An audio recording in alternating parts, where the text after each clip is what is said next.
Okay, Lauren, I think we're good to go. Great. All right, everyone. Thanks for joining us today.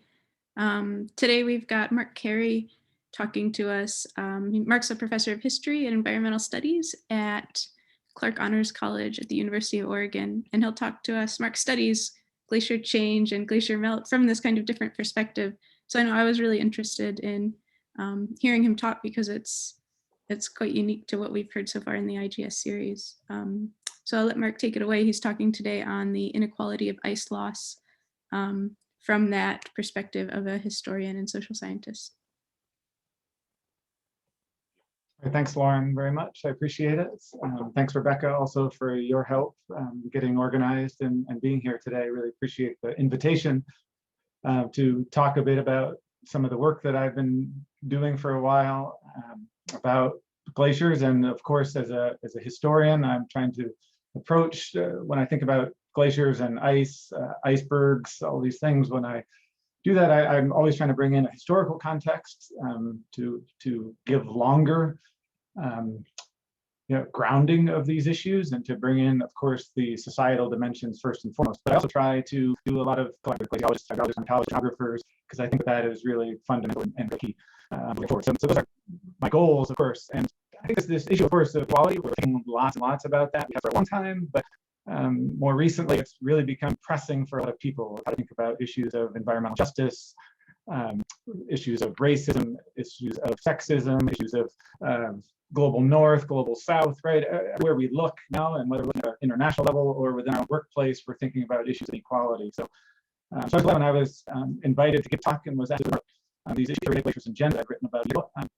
I thought to think about more broadly about the inequality in other terms than that. So one of the key ways I think that we, of course, are going to recognize this is the way that, in particular, people in the polar regions, in the Arctic, people in the high mountain areas, and then also people in coastal areas who might be inundated by sea level rise. All these are the particular areas. And so when we talk about ice loss, glacier retreat, when we think about these issues, then one of the first things that comes up with inequality is the people who live in high mountains, high latitude, coastal areas. They're the ones who maybe have not done the most to contribute to anthropogenic warming, but they're some of the people who are most affected. So we think about this with glacial lakes threatening people all over mountain ranges around the world. We also think about how sometimes this is into cultural dimensions of the impacts and how it's hitting people in these regions, of course.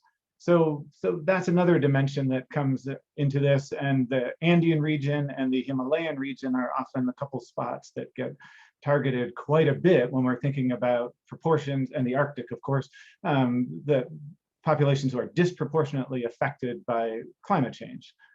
The recent special report on the ocean and cryosphere, it tackles these issues. That was one of the more integrated IPCC related reports that I've seen in a while, in terms of bringing in social science and natural science and many different disciplines and bringing those in. And what they really highlight is, of course, what's causing climate change and ice loss would be anthropogenic drivers. We've known that for a long time, but that's very clear. Another point that they make in there is that everybody everywhere is affected. It's not just people who live adjacent to ice who are affected by it, but people all over the world.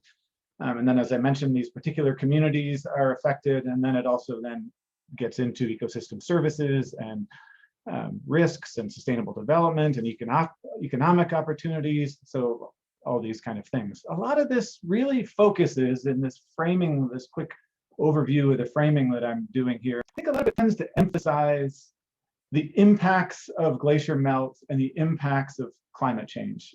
That's really where it centers on. But the work over the last decade in particular in the social science and humanities is doing much more than thinking about these societal impacts, the adaptation, limits to adaptation, loss and damage, vulnerability, all these areas. That's certainly been the longest thrust of the work in these areas, but there's also quite a bit more of that. So there's history of glaciology, that's there, and in particular going back to the Cold War roots of a lot of glacier-related science in the polar regions. There's a lot of work on perceptions and understandings, and getting into aesthetics and thinking about cultural dimensions of ice more and more.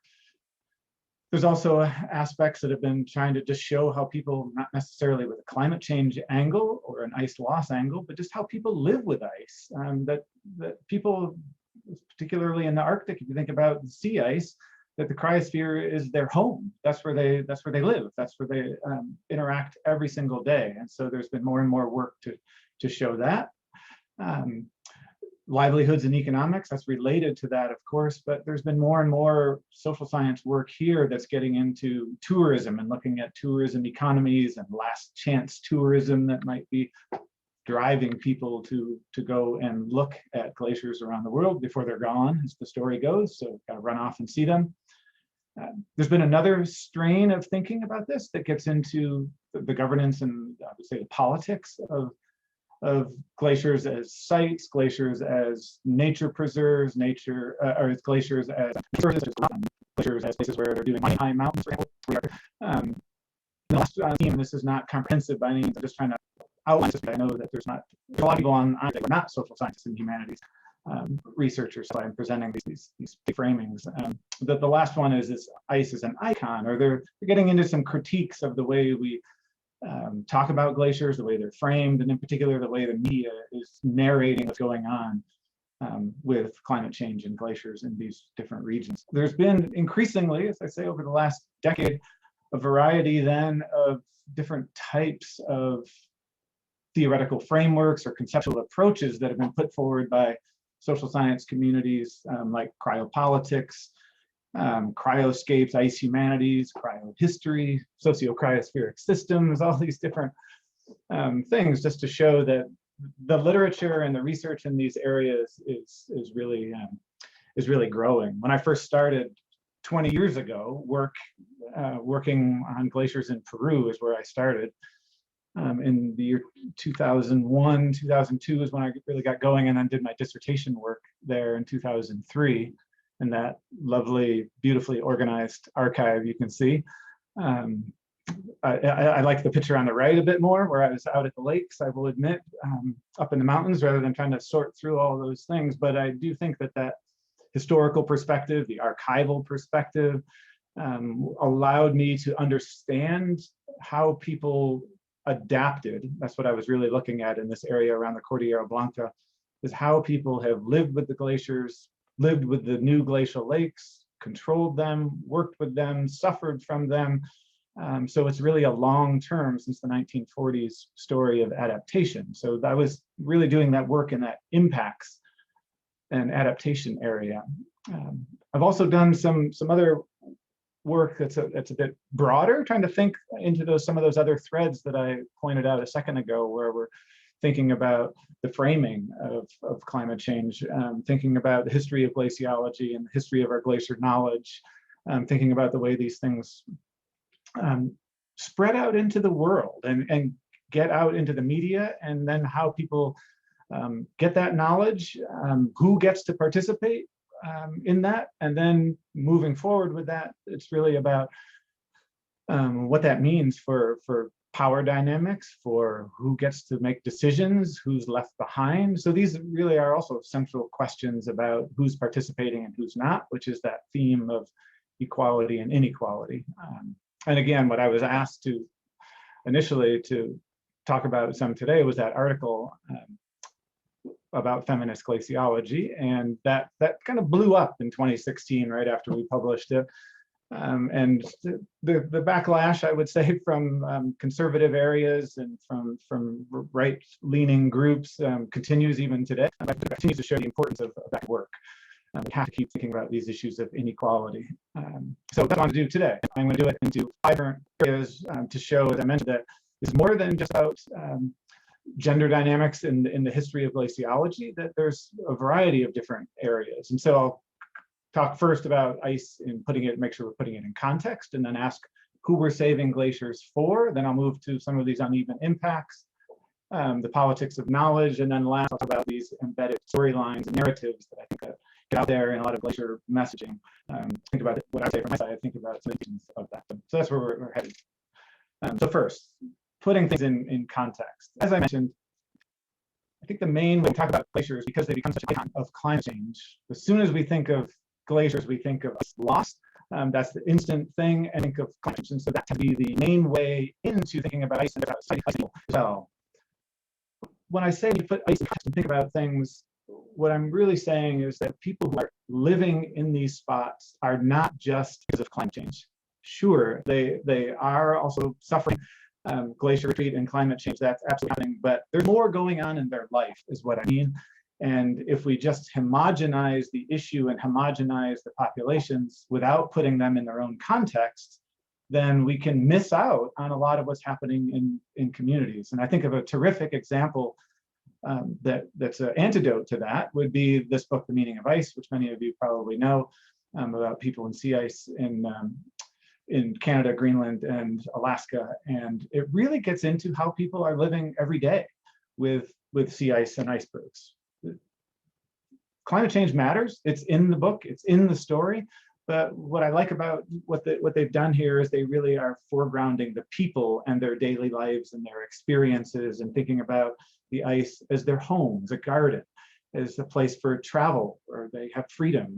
It's this food and tools and clothing that they get out on the ice. It's part of their culture, and it's integrated into that. And so I think having that broader framework helps us think not in terms of these stark us versus them, victims versus antagonists of climate change. It starts to make people real. And I think making people real and understanding their lives, that is a huge first step towards getting around the inequalities, moving towards equality. So I think this climate in context is one of the key things that we have to keep doing and thinking about.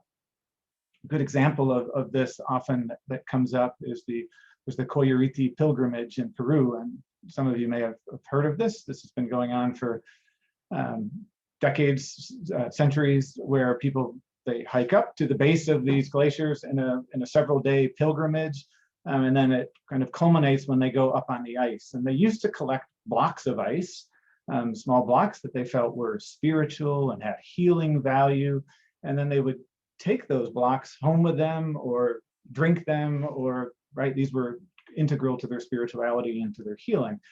But about 15 years ago, they decided that the glaciers were shrinking too much, and so they should not actually take the ice anymore. They should just leave it there and enjoy it, and celebrate it and have it part of their festivities and the pilgrimage, but not to extract it, because they were worried enough about it disappearing. A lot of the stories about this focus almost entirely on the glaciers and the impact of that, forgetting that the people continue to go, tens of thousands of people continue to go on the pilgrimage, and they do it every year, and it is still meaningful to them. This is, again, I'm not to say that the climate change impact doesn't matter. I'm just saying that we have to make sure that we're contextualizing and viewing it only as that issue, because that can dehumanize people sexually and neglect some of what they.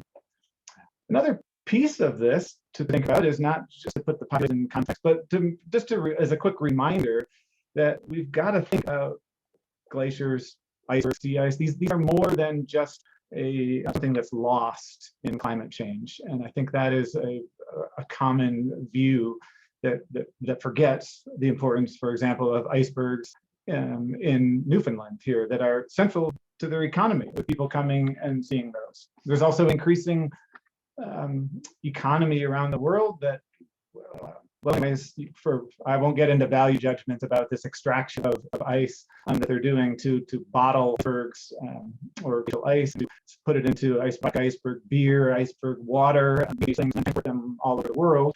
There's some implications, but I think I just bring this up as a reminder that ice is more than just a victim and a result of climate impacts. So again, it's putting ice in its context. And then the last piece I'll say for this, putting ice in context, is also that we tend to, there's a lot of, there's an increasing number of glacier funerals out there to the lost ice. We see lots of repeat photography that is set up for us to see the glaciers disappearing and understand those impacts of that. And we might then sometimes forget that ice continues to be a hazard, not just for avalanches or glacial lake outburst floods, but icebergs out in the ocean as well. This is coming down the coast here off of Labrador and Newfoundland, where there's many oil platforms. This is not far from where the Titanic went down, so we know that there's risks there. And there's an effort to manage the ice, to track it, to monitor it, to tow icebergs out of the way so that they don't ram into an oil platform.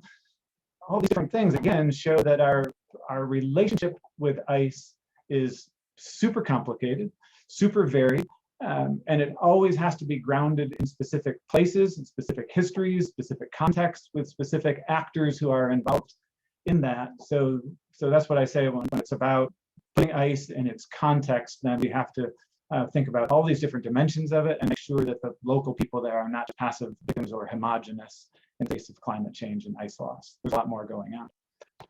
Okay. So another dimension of thinking about these inequalities of ice is to think about increasing glacier protection campaigns or ways that we're trying to save ice. There's a variety of these that are increasingly happening. Some of it is part of larger geoengineering that may be necessary. The longer we do nothing about climate change or do very little about it, it seems like, unfortunately. But and many of these are very localized as well. So, but there's some implications of doing this, I would say.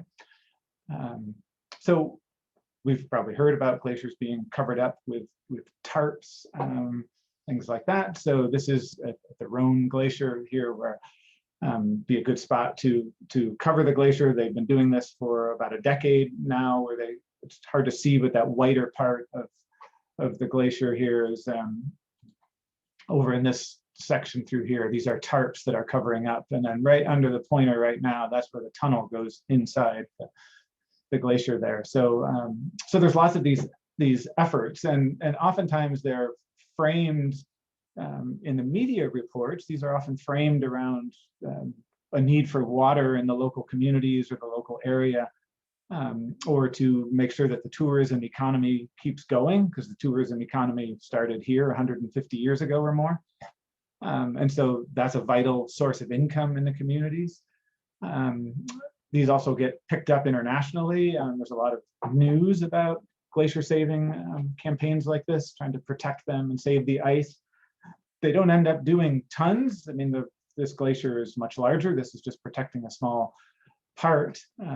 But we should also be thinking then about who's benefiting from this, how they're benefiting, or not, and what purpose trying to serve. We could look at another close by example, and there's increased to cover glacier ski terrain at ski resorts, particularly in Europe. It seems like there's been quite a bit of this, more and more all the time, trying to retain some of the ski slopes that are there.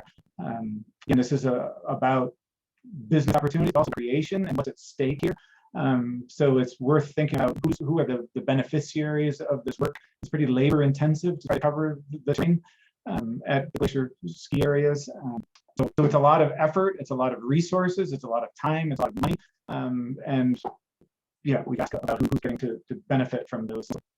Some other dimensions we could think about this in terms of protected areas, like at the Huaraz here, where they're in progress right now of building a new visitor center. The ice fjord as a UNESCO property came into play in 2004. And this has really been a site with increasing tourism over time. And so there's been an effort to not so much protect the ice, because I don't know how you could really do that on this massive fjord system that's here in Ilulissat, but there is an effort to gear this ice protection and this ice saving and the scenery. There's an effort to gear that towards international visitors. Increasing number of cruise ships go through there. And it seems like, although I have not done extensive research here, but it does seem like the local population is often missing in those discussions. It's often about, we need to protect this area as a symbol and as a site for global climate change, and we want the tourists to be able to come in here and see the area. Now, what are the implications for local people? Sometimes those are beneficial in terms of economic dimensions, and sometimes those are not beneficial in terms of large cruise ships with people moving through the town. What kind of jobs do they have? What kind of access to hunting do they have in the ice fjord? All these kind of questions that can come up with this type of conservation, nature protection. There's a long history of the world, not just here. Some other efforts in terms of the ice saving more recently that over the last few decades, actually, with making artificial glaciers and these ice stupas, two different things here in this part of India. These are really local initiatives. This seems unlike Ilulissat, where it seems like it's primarily catering to outsiders and incredibly wealthy people who compare their wealth on a global level, who are able to afford to go to Greenland and see Ilulissat.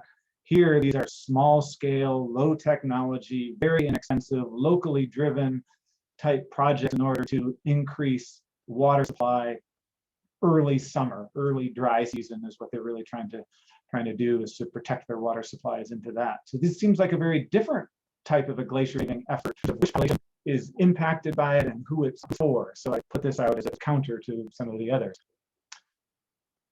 Another dimension of this ice saving is this aspect of glacier laws. There are not too many of these around the world. Argentina and Chile seem to be advancing quite a bit in this, having a lot of discussions, but also a lot of lawsuits and struggles with it as well. People in Argentina have pushed for this, and in Chile as well, saying that the glaciers are life, and destroying them is criminal, and that they should be protecting the glaciers for everyone. And really, this is a struggle against mine companies who are going into the high Andean region and trying to mine in these areas, and sometimes even trying to move glaciers to get them, or rock glaciers to get into those areas, but also contaminating water supplies downstream. So this becomes a very strong issue of environmental justice and protection in these areas in terms of that. But another dimension of the inequality, I think, thinking about these dimensions is, maybe you know Ricardo Villalba, who's an Argentine glaciologist, who got caught up in the mix of this and doing the National Glacier Inventory, using legitimate standards internationally in the field in terms of how to inventory glaciers and a minimum size, but he got caught up in lawsuits from an environmental group. And without getting into all the details, really just what I want to say about a case like this is the way that glaciers are increasingly becoming contested sites here, where this is not just a blank slate. This is not just this remote region that people don't really care about. These are highly politicized places where people are fighting like crazy, and hopefully glaciologists won't get caught up in the mix of this. It's a pretty scary thought that this happened to Ricardo Villalba, that he was wrapped up in this. So, but it just shows the way that there are battles over authority and legitimacy on ice. And this is not just, if we go to the polar regions in the Cold War, of course that was the case. We know that, but this is also happening increasingly in mountain regions as well, that maybe used to be less touched, less inhabited, less mined, and increasingly there are people there. And so this creates all kinds of questions about who's entitled to those spaces and who's not. Here's a good example that I just want to put out to give a little bit of the lens that I might put on things. And it's the Leonardo DiCaprio Foundation, and they've got a statement here about what they're trying to do in the mountains that I think is really sometimes representative of some of the danger that I see in well-intentioned efforts to go into areas and try to help with climate. This isn't about glaciers specifically, but it's about climate change and more broadly. But some of the implications that I would say in ways that I might read this in a more critical way from my own disciplinary perspective. And so this talks about here, it's going to talk about the climate change impacts that are happening in these areas. And then it says mountain communities have a wealth of knowledge and strategies accumulated over generations about how to adapt. And we're increasingly recognizing that, things like the Navigating the New Arctic call is increasingly calling for co-production of knowledge. interactions with local communities. So that's great. Then it turns and says, but they can't do it alone and they need awareness. So they need awareness. Now suddenly it's turned their wealth of knowledge and strategies on its head, because now they suddenly need outsiders to, I guess, to come and teach them what's going on. They need support from the rest of the world. The time is running out, so now it's an emergency. They need to act together, which is right, but we need specific investments, pro-mountain policies and incentives so that mountain peoples will not migrate. We need to raise the flag for all those without a voice. So there's some underlying messages here, and that's what a lot of the work that I do is to dig into some of these underlying messages, as I'll talk more about later too. But what this is really saying is that they want them to stay in these places. They don't want them to migrate. Sometimes it's their choice, sometimes they're forced. That's complicated, but we can't just make some blanket statements. Calling them people without a voice up here where they need awareness, for me, there's a bit of inequality that's embedded in this kind of well-intentioned language, which is that these are children who don't have a voice, who need some better understanding and need some help. Now, again, I'm trying to qualify and walk a nuanced line today, which is to not say we throw up our arms and stay home and don't do anything. That's contrary. But since I just mentioned that navigating the new Arctic, the point there is that scientists and anyone doing research in Arctic areas need to work with communities and have it more community driven.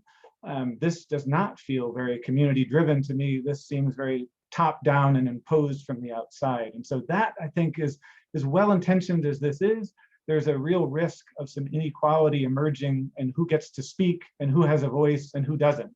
And local people here are without a voice, but the DiCaprio Foundation has a voice. So that's where some of this embedded inequality comes. And I think we have to be sensitive and careful about these kind of framings of things. Okay, so turning to uneven impacts then, which I mentioned at the beginning is certainly out there and certainly a common thing. Sorry about that.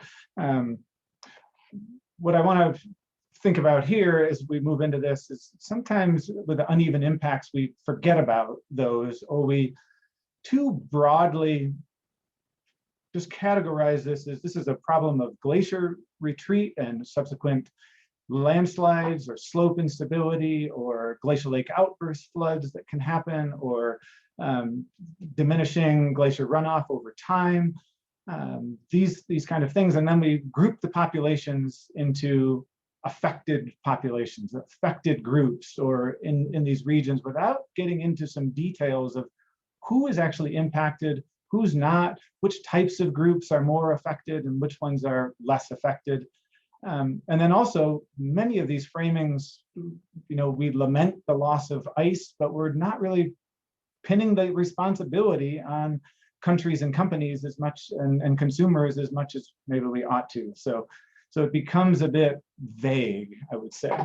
So to give you an example of what I mean a little bit about thinking on this local scale, about who's affected and who's not, and to look at these uneven impacts, we could turn to the Cordillera Blanca. And you can see that there's the mountain range here where all these hundreds of glaciers are, and then down here along the Santa River is a variety of communities, towns, cities in this area. So the largest of those cities is Huaraz, which is down here, and then Lake Palcacocha, which has been quite infamous for a long time, is up here, and there's threat of that overflowing, causing a glough that would come down and flow right through the city. So there's good reason to worry about that. This happened in 1941. The lake overflowed, the moraine collapsed, and there was a large outburst flood that came through here and really wiped out a third of the city of Huaraz, killed nearly 2,000 people, and did tremendous damage to this area. At the time, the main people living in downtown Huaraz, which was the main area that was impacted, were the wealthiest residents. So unlike some places where the wealthy people live outside of the city center and tend to live higher up the hill slopes. In this part, a more Latin American tendency would be to have the people closer to town in the center who are wealthier, whiter, less indigenous. And so they were the ones impacted in 1941. That portion of the population more than the more rural, Quechua-speaking indigenous population. But now Lake Palcacocha, for a variety of reasons, has more water in it than it had in 1941. And instead of 12,000 people living in Huaraz, there's now 120, 130,000 people. And there's also been significant new development in this area of Nueva Florida, outside and the outskirts of Huaraz. Now you can see up here where the flood came through in 1941, in this area that didn't really have any people in it to speak of in 1941. Now it is quite dense, and a lot of people live in there. And the people who have moved into this area tend to not be the group that they were in 1941, which is wealthier group, but this is a poorer group who's moving into here, new migrants into the city or into the area, many Quechua-speaking people. So the scope of who's vulnerable, how they're vulnerable, why they're vulnerable, and their exposure, this has really shifted, not only in space, but also over the last decades as more people have moved into this area. So if we only think of and talk about the people who live near Lake Palcacocha, we're missing who's affected and who's not. And we're also missing the fact that part of the reason that the Quechua-speaking population is more marginalized is because of centuries of history, of Spanish colonialism and its legacies over time. And so there's a lot of forces that are going on beyond just the stability of Lake Palcacocha, and whether it's going to hold or whether it's going to cause a gloss. Those are key questions and vital questions, but when you look at the exposure, those also get into pretty varied and complex questions about this as well. One last piece here of the dimensions of this in terms of the vulnerability and who's at risk is to think this case here, which many of you may have heard of Saul Luciano Liuya, who's suing the energy company in Europe, RWE, for the flood risk at Palcacocha.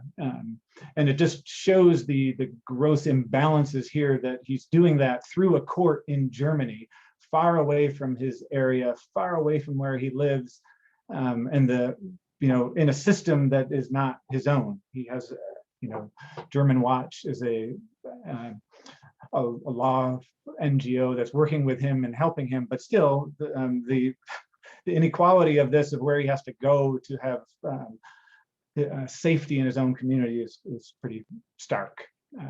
I think that in terms of what science can do to help, many of you may have seen this new paper that came out in February looking at the attribution of this lake and the glacier retreat for Lake Palcacocha and attributing that to anthropogenic warming. These kind of studies and attribution are really difficult. I realize that, and many questions still remain around the world about how to do that effectively and tying specific events to this. That's all your area more than mine, that's for sure. But I think the work in these areas can really help in terms of these justice type issues. Okay, so in terms of knowledge, then I'll shift gears to think about some of these aspects of a different aspect of the inequalities that I might see, and that is to think about the politics of knowledge and whose knowledge matters and whose doesn't. So as I mentioned that in 2016, working with a postdoc, a PhD student, and an undergraduate in my glacier lab here at University of Oregon, we wrote this paper and put it out. We chose Feminist Glaciology as a title to get some attention. And we didn't know it would get as much attention as it did. But what we were trying to argue in the paper itself was that gender influences vulnerability. I don't think it's a surprise to say that women are significantly underrepresented in STEM and in glacier-related sciences.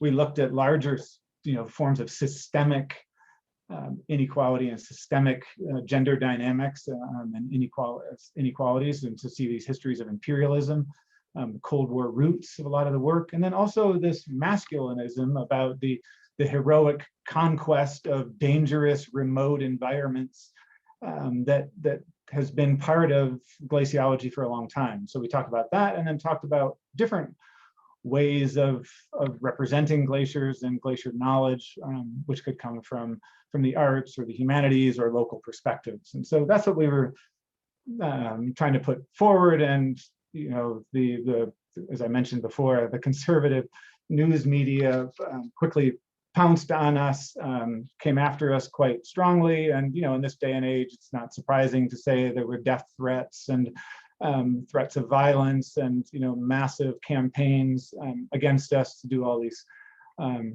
things, because really what we were, you know, they misunderstood, of course, what we were doing, but that really wasn't what the point was. The points came in a few areas, which was to push climate denialism. The second was the rampant anti-feminism and anti-women. That was the most vicious and the most long-lasting of the attacks that the four of us authors received. And then another dimension of that, which is that social science is, you know, that's not a real research field. We don't deserve any funding. We shouldn't be involved in these kind of things. And so those areas, the pushing was extremely hard against us. And really what I would say is that this shows is that people are not ready for equality. People are not ready for women to take a more balanced role in STEM fields, and people are really not ready for social scientists to be doing work on the same level. So there was a lot of pushback in these areas that I don't need to go on about, but just to say that ultimately us putting out that paper was about, you know, fundamentally about gender dynamics in glaciology, but it ended up being an insight into where the world wasn't just in the United States, but we were attacked internationally, that the world is really not ready for these kinds of things, or at least there's an awful lot of people who want to push back. Fortunately, since then, there's been lots of people doing work in these areas. There's more and more work on gender in glaciology in particular, but also in STEM fields. And I think that most of us are aware of this and are seeing movement on this in our own departments, our own universities, or research institutions. So there has been quite a bit more movement, which I think is important and good. And the people who this is just a sampling of some people who are doing this work. There's more of it as well, but I think that this is wonderful to see. The biggest thing I would say is we have to keep remembering that it's often framed as a leaky pipeline, in the sense that as you go through time, women and other genders are knocked out of the pipeline, and so they have less advantages and less ability to stay in it. And I guess I would say that addressing this is a lot more than just hiring more people, hiring more women, for example, or hiring trans or African American glaciologists. There's a lot more to this. You have to remember that the entire system is really set up in a lot of ways to benefit a certain group of people who can go off and do field work, who have the time and the space to be able to do that. There's certain publication trends and citation metrics. There's certain abilities to not do work and get away with that, or to push back, right? There's all kinds of things within our own institutions. But ultimately, at the end of the day, the reason that there's inequality here is because of larger issues of inequality globally. Like, glaciology just represents what's happening elsewhere. It's not that work in STEM-related fields is the outlier. There is some good movement on these. Here's a couple examples of things that I think are really trying to address these types of embedded issues and move us forward in important ways. The geocontext, which is a lot of teaching and education related materials that's there, and then the reflective that I think is also important in terms of these are a couple examples that are trying to address these issues in practice. Okay, so the last point I'm thinking about some inequalities that are there would be think about the narratives or lines that are embedded. So I'll give two examples. And the first one here is a story here about the International Ice Patrol. If you don't know what that is, it was set up. Many countries set it up. The US Coast Guard runs it right after the Titanic sank. So it started operating in 1914, and it's been going ever since. And so when we look here, we say since the sinking of the Titanic, the patrol has been on the lookout for rogue skyscrapers of ice. It's a job that says it is dangerous and women wouldn't have it away. Sounds like a fine entry line into it. But again, when I put on my humanities hat of trying to dig in and really look at what kind of values or narrative is embedded in here, first of all, I think the vision of the Titanic here, of it being about greed and capitalism and going too far in the ocean, and shared decks here where wealthy people got the lifeboats and got off, and poor people were down in the lower decks and locked out and drowned. Like, all that is gone. It's kind of heroic here to be saving and praising the Titanic. I'm not trying to say that people who are at sea in the North Atlantic, lives are not important. I'm just looking into some of these narratives again. There's the part about the rogue skyscrapers of ice. So the icebergs now are the rogue. They're going through Iceberg Gallery. They've drifted through here forever. So to call them rogue suggests they're out of place. They shouldn't be there, versus the people who are maybe the ones who are out of place. There's danger that's built into this, so we have to confront it. So this is long here. One of the things they're talking about for risks are here, and some have happened here, disasters.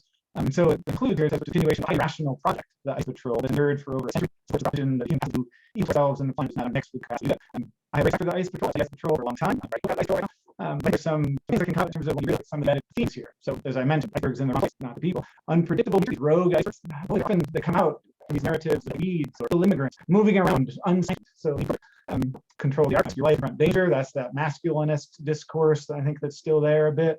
The story of the Titanic. This is what they want also, maybe what comes out of this is that the North Atlantic is open for business and it's safe. The Ice Patrol is there. So in many ways, I think the point we're at now is thinking about the Anthropocene and global climate change, and what are the roots that are driving that? This kind of capitalist government-supported system. And so, boy, you might think I'm reaching too far, but there's not a critique of the system that comes about in stories like that. The narrative is that the system is working, it should go, we should maintain that, and we just need to control things a little bit better. So I'm not sure that's really confronting climate change. Here's another example, the second and last narrative, and then I'll be concluding. This one is about Greenland and some of the work in the fjords there on the east coast of Greenland. I was actually part of the group, so I met the author here as well. And there's a particular part here that I think encapsulates some of this thinking that can happen. And again, this is a well-intentioned article to try to draw attention to the incredible work that scientists are doing in very difficult, really challenging environments in order to try to understand processes. So I'm firmly supportive of all that, but there's some other themes that I might say that can come out when we actually look at what the journalist is trying to sell, not what the science is doing, what the journalism and the media is maybe trying to market here. So here's the project. It's attacking Helheim from every angle, drilling into the firn to gauge how much mass, blah, blah, blah, placing seismometers at the terminus, recording the glacier's calving 4 times a day, airdropping hardened drifters, placing moorings up and down the fjord and knitting all these together. So what we see here is terrific scientific work. That's what's one thing we see, and incredibly complex things.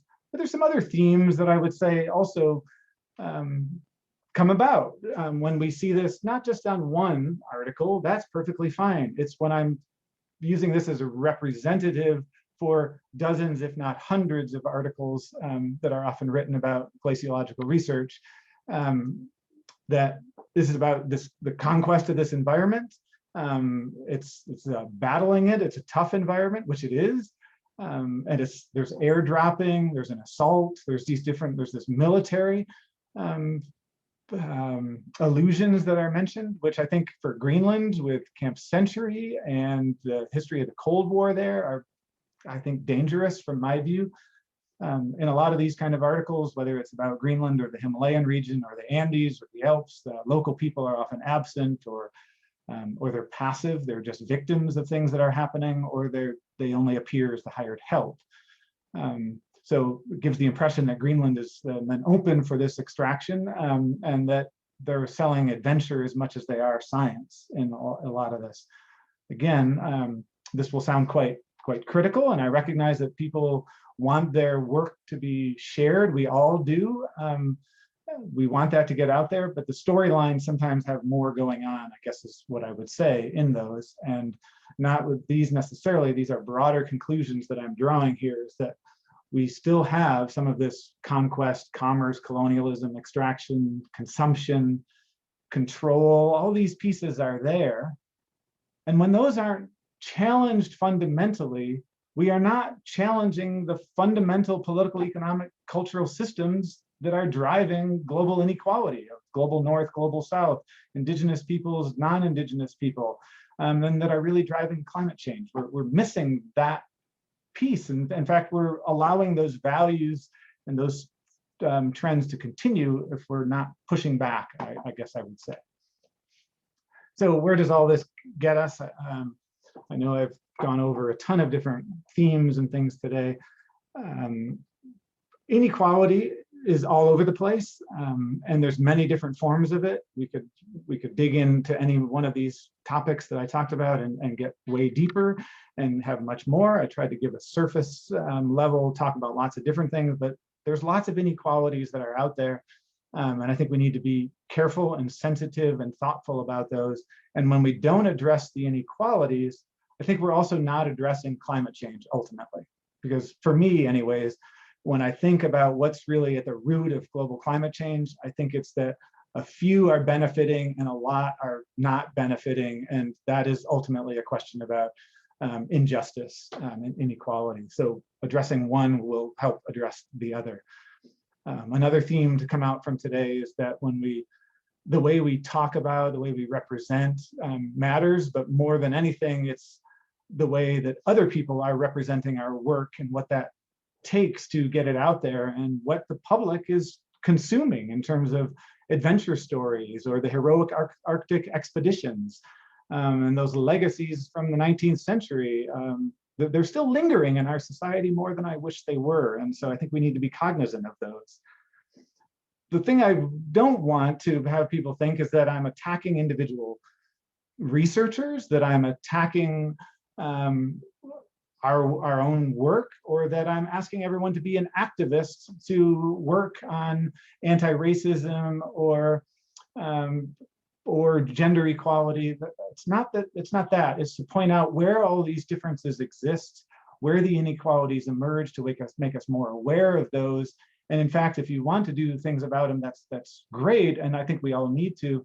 But there's a lot of room for partnerships and collaborations with a lot of other people, and we shouldn't have to do everything ourselves. That working with other people and other groups, whether that's local communities or whether it's communication experts or whether it's humanities scholars, whatever it is, working together can often help address an awful lot of these issues. And so if we start with ourselves and try to make change within our own work, in our own communities, in our own workplace, our own research, that has huge ripple effects if we model that. So I want to give a few thanks to the people in my Glacier lab here who I benefit from every day, every week, and we all share ideas and help that. So I want to thank Jordan, Haley, Dara, Sam, Holly, Zach, Casey, Jenna, Jeremy. Thank you always for the inspiration. I'm here at the University of Oregon, and want to also thank National Science Foundation for supporting work over time. And then lastly, but really important,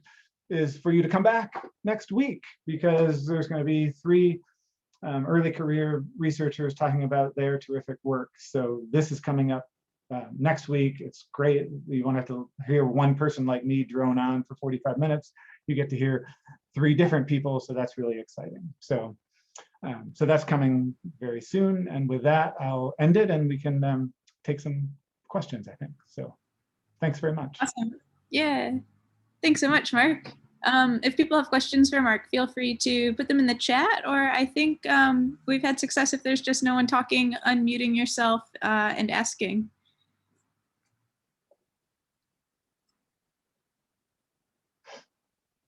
Oh, it looks like there's a question in the chat.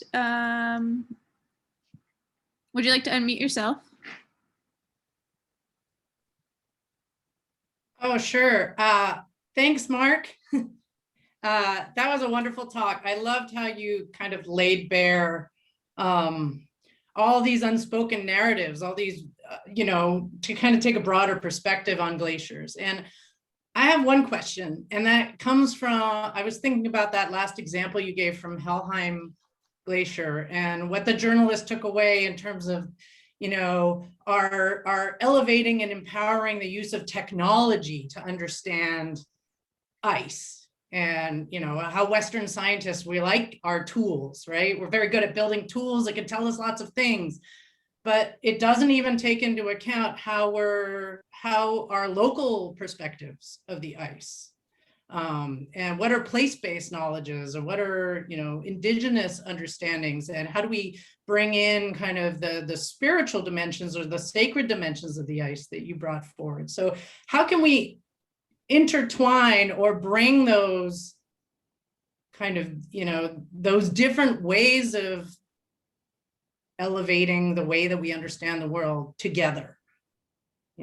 Technology doesn't answer everything, and oral traditions also don't answer everything. So how do we braid that together? Yeah, thanks, Michelle. Nice to see you. Thanks for being here.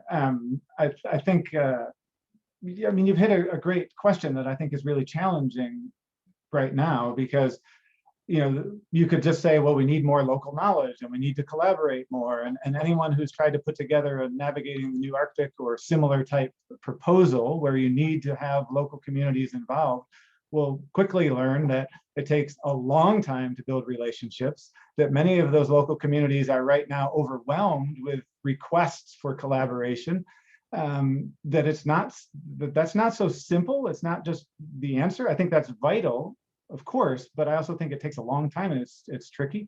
As you said, I think that local knowledge can answer really important questions that often aren't asked.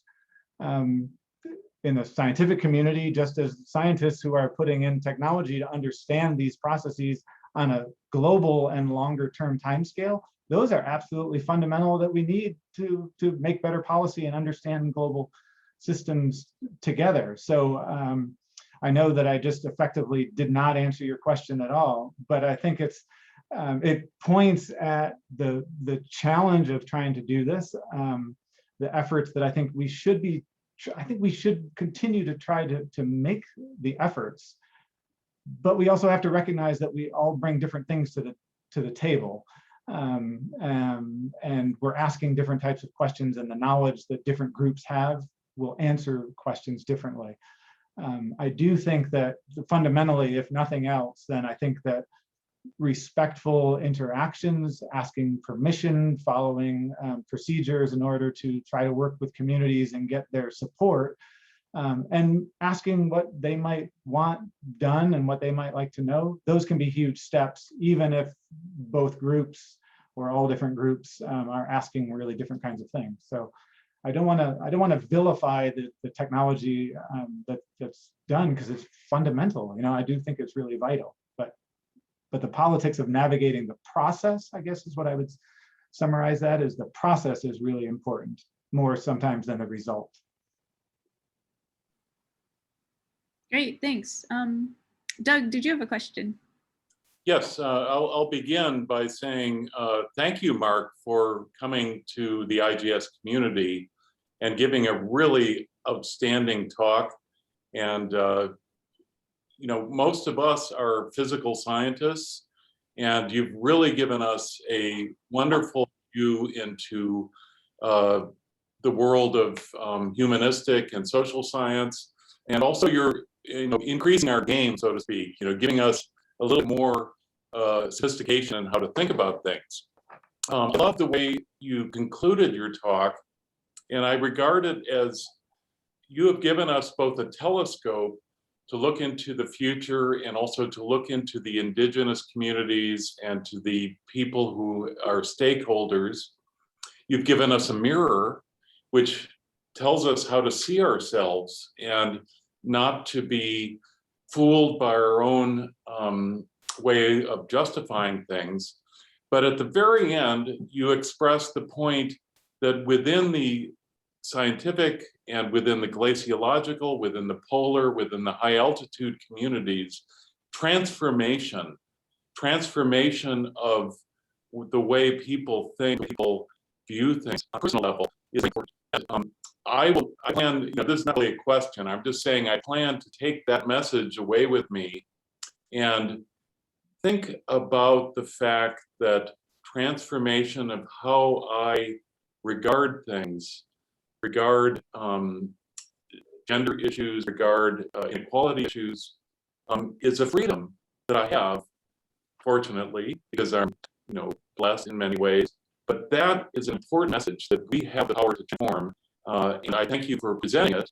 And again, I apologize for not really having a question. I just wanted to make sure that I spoke strongly in favor of your wonderful talk. So thank you, Mark.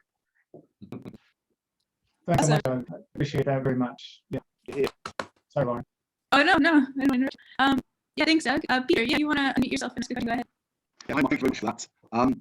So I have a question linked in, I guess, more to the earlier part of the talk, where you were talking about, in a sense, the sense of loss, the loss of ice from the Andes, the loss of ice in various places, and whether you've got any advice, in a sense, in terms of when we're talking about this sort of loss, whether there's any positive spin, or not spin, but any positive reality that can be put on any of these sort of stories. So, I'm a physical glaciologist and I teach a glaciology course, but I always start the course with a lecture which is all about why glaciers matter, sea level rise, water resources, etc.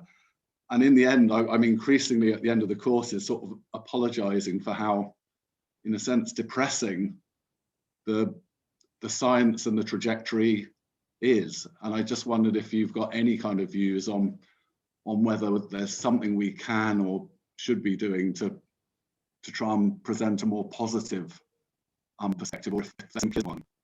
Thank you. That's a very good question, and hard to think about that for all of us here, because we see the changes that are happening so fast. We see the impacts, and it's dire, right? I mean, I don't, there is a climate crisis. I really see that and believe that, and I think with teaching, like your example, I'm increasingly trying to find ways of making sure that the students don't end the course just twice as depressed or 50 times as depressed as when they start, just like you say. And so some ways, and this links to Doug's comment too, which is to make it more individual and to talk about things that we can do ourselves and ways that we might be able to make change, to understand that we're not, that we do have some agency, even though it won't feel like much. So I think within ourselves, and that's, trying to link my response to Doug and to you, I think that's one thing that can be really helpful. I think a second thing for me, and I don't know whether this goes beyond, of course, the course, and I think that my community of other social scientists and humanities scholars, we need to do more work of telling stories of people actually living and thriving with ice. And so, I started with that example of the meaning of ice. And one of the great things that I feel like comes from that book, and I have assigned it in my courses before, because it's a beautiful book and it's only $35 actually, but so I'm not giving a plug. I am not an agent. I get no benefit from that. But anyways, I'm just saying it's people who are going through their lives and interacting with ice in a way that is not diminishing the climate change impacts, but just showing them as real people on a day-to-day basis of how they're getting through their life and what they're doing, how they interact with each other. I wish that we had more examples like that, because I do think we have too much of just here's the negative impacts of glacier retreat or ice loss. But I think anything that you can do to be showing those types of examples, I find that for my own students, that has been helpful to think about that. And then I think also that the rearranging of the narrative, and in particular, one of the PhD students, Holly Moulton, who works in the lab with me, she's really trying to challenge the way we think about vulnerability. And that just using the term of vulnerable populations can instantly render a population and that group kind of instantly renders them passive and voiceless and without a life, and that then makes us give up hope on them. And so Holly's work is really trying to show them and what they have and how they're making their own lives, and they face many challenges, but how they're getting through and what they do. So I don't know, the individual human stories of day-to-day life, I think, is one way to maybe try to do that. But it's hard. I just have to say it's really hard. Yeah. I'd be curious if other people have thoughts, because I think we all kind of struggle with this. Yeah. Great, thank you. Thanks, Peter. Great, thanks so much. There's some great chat in the chat, but it's mostly some comments. So maybe since we're a bit past the hour, we can, unless there are any other pressing questions, we can clap and wrap this up. Cool, so I don't think there are, any final questions. Thanks again. Thank you all very much for coming, for attending, listening, and the questions and comments. I really appreciate it. It's really nice to be with all of you. Thanks. Thank you, Mark. See you all next week.